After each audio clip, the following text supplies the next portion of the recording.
हिंदी साहित्य में स्त्री लेखन की शुरुआत भक्ति काल में हो जाती है। भक्ति काल में कुछ प्रमुख कवयित्रियाँ हुईं जिन्होंने अनेक भक्तिपरक पद लिखे। विशेष तौर पे मीराबाई की रचना और जीवन दोनों ही पुरुष वर्चस्व को तोड़ता है। आधुनिक काल में जब हम देखते हैं तो बहुत सारे आलोचकों ने ये माना है कि कथा साहित्य की शुरुआत ही महिला लेखन से होती है। अनेक विद्वानों ने हिंदी की पहली कहानी श्रीमती राजेंद्र बाला घोष यानी कि बंग महिला द्वारा रचित दुलाई वाली को माना है, जिसका रचना काल 1900 ईस्वी है। तो कह सकते हैं कि हिंदी कथा साहित्य की शुरुआत में ही महिला कथाकारों ने कहानी लेखन प्रारंभ कर दिया था। 20वीं शताब्दी के प्रारंभिक 2 दशकों में बहुत सारी कथा लेखिकाएं उभर कर आती हैं, जैसे उषा देवी मित्रा, होमवती देवी, चंद्रकिरण सोनरेखा, रजनी पाड़ीकर आदि। सन 1950 तक स्त्री लेखन का जो साहित्य है, स्त्री कथा साहित्य है, उसमें उतराव चढ़ाव आते रहते हैं।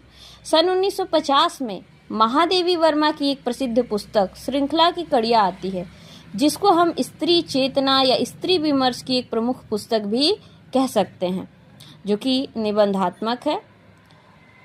1950 के बाद हिंदी कथा साहित्य में बहुत सी कथा लेखिकाओं का उदय होता है। उपन्यास और कहानी के क्षेत्र में उन्होंने अनेक अच्छी रचनाएं लिखकर हिंदी साहित्य को समृद्ध किया। जैसे मनु भंडारी की कहानियों में प्रमुख हैं मैं हार गई, यही सच है, त्रिशंकु।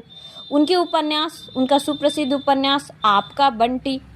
इसके अलावा कृष्णा श्रोवती एक प्रमुख महिला कथाकार, जिनके उपन्यास हैं जिंदगी नामा, जिंदा रुख और दिलो दानिश, ये उनके प्रसिद्ध उपन्यास। इसके अतिरिक्त उनके लघु उपन्यास भी हैं डार से बिछुड़ी, मित्रों मरजानी, सूरजमुखी, अंधेरे के।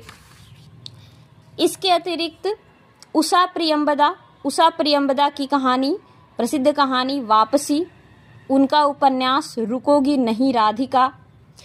इसके अतिरिक्त उनकी एक और कहानी संग्रह मछलियाँ।